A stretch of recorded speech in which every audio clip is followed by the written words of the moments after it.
بسم اللہ الرحمن الرحیم۔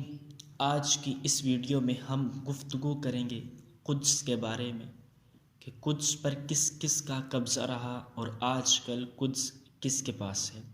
ویڈیو شروع کرنے سے پہلے اگر آپ ہمارے چینل پر نئے ہیں تو پہلے اسے سبسکرائب کر لیجئے اور بیل آئیکن کو بھی دبا لیجئے تاکہ ہماری ہر آنے والی نئی ویڈیو آپ تک پہنچ سکے۔ ویڈیو پسند آئے تو اسے لائک اور شیئر ضرور کیجئے۔ مسجد اقصی مسلمانوں کا قبلہ اول اور خانہ کعبہ اور مسجد نبوی کے بعد تیسرا مقدس ترین مقام ہے۔ مکہ مکرمہ سے بیت المقدس کا فاصلہ تقریباً 1300 کلومیٹر ہے۔ مقامی مسلمان اسے المسجد الاقصی یا حرم قدس کہتے ہیں۔ یہ مشرق یروشلم میں واقع ہے جس پر اسرائیل کا قبضہ ہے۔ حضور علیہ السلام سفر معراج کے دوران مسجد حرام سے یہاں پہنچے تھے اور مسجد اقصی میں تمام انبیاء کی امامت کرنے کے بعد براق کے ذریعے 7 آسمانوں کے سفر پر روانہ ہوئے۔ حدیث مبارکہ کے مطابق دنیا میں صرف 3 مسجدوں کی جانب سفر کرنا باعث برکت ہے، جن میں مسجد الحرام، مسجد الاقصی اور مسجد نبوی شامل ہے۔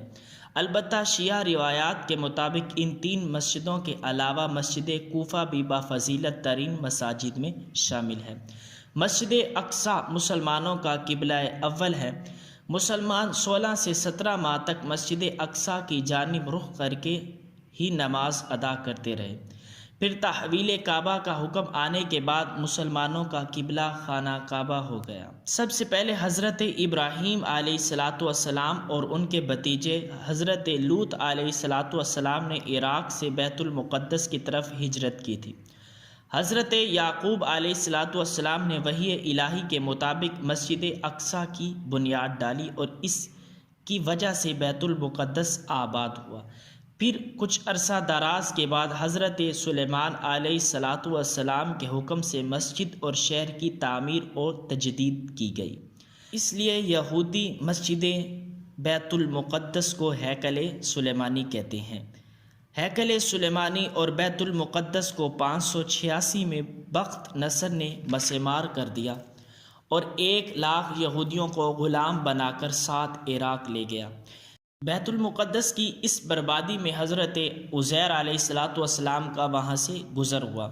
انہوں نے اس شہر کو ویران پایا تو تعجب ظاہر کیا کہ کیا یہ شہر دوبارہ پھر کبھی آباد ہوگا۔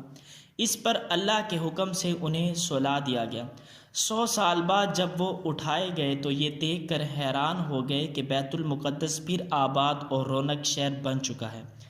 بخت نصر کے بعد 539 میں شہنشاہ فارس بابل فتح کر کے بنی اسرائیل کو واپس جانے کی اجازت دے دی۔ یہودی حکمران کے زمانے میں یہودیوں نے بیت المقدس شہر اور ہیکل سلیمانی پھر تعمیر کر لیے۔ یروشلم پر دوسری تباہی رومیوں کے دور میں نازل ہوئی۔ رومی جنرل ٹائٹس نے 70 میں یروشلم اور ہیکل سلیمانی دونوں مسمار کر دیے۔ 137 میں رومی شہنشاہ ہیڈریان نے یہودیوں کو بیت المقدس اور فلسطین سے جلا وطن کر دیا۔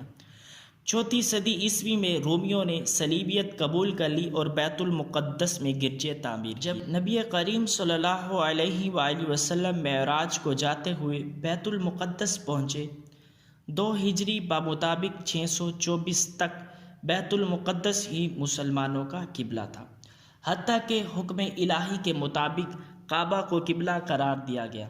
17 ہجری یعنی 639 عیسوی میں عہد فاروقی میں عیسائیوں سے ایک معاہدے کے تحت بیت المقدس پر مسلمانوں کا قبضہ ہو گیا۔ خلیفہ عبد المالک کے عہد میں یہاں مسجد اقصی کی تعمیر عمل میں آئی اور صغرا معراج پر قبۃ الصغریٰ بنایا گیا۔ 1099 عیسوی میں پہلی صلیبی جنگ کے موقع پر یورپی صلیبیوں نے بیت المقدس پر قبضہ کر کے 70,000 مسلمانوں کو شہید کر دیا۔ 1187 میں سلطان صلاح الدین ایوبی نے بیت المقدس کو عیسائیوں کے قبضے سے چھڑایا۔ پہلی جنگ عظیم دسمبر 1917 کے دوران انگریزوں نے بیت المقدس اور فلسطین پر قبضہ کر کے یہودیوں کو آباد ہونے کی عام اجازت دے دی۔ نومبر 1947 میں اقوام متحدہ کے جنرل اسمبلی نے دھاندلی سے کام لیتے ہوئے فلسطین عربوں اور یہودیوں میں تقسیم کر دیا۔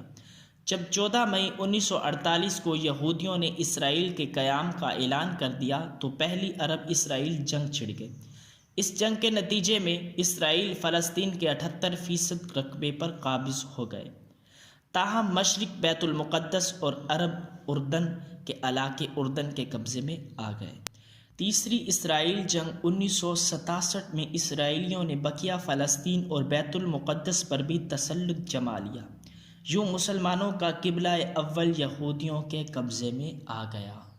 یہودیوں کے بقول 70 کی تباہی سے ہیکل سلیمانی کی ایک دیوار کا کچھ حصہ بچا ہوا ہے، جہاں 2000 سال سے آ کر یہودی زائرین رویا کرتے تھے، اس لیے اسے دیوار گریہ کہا جاتا ہے۔ اب یہودی مسجد اقصی کو گرا کر ہیکل سلیمانی تعمیر کرنے کے منصوبے بناتے رہتے ہیں۔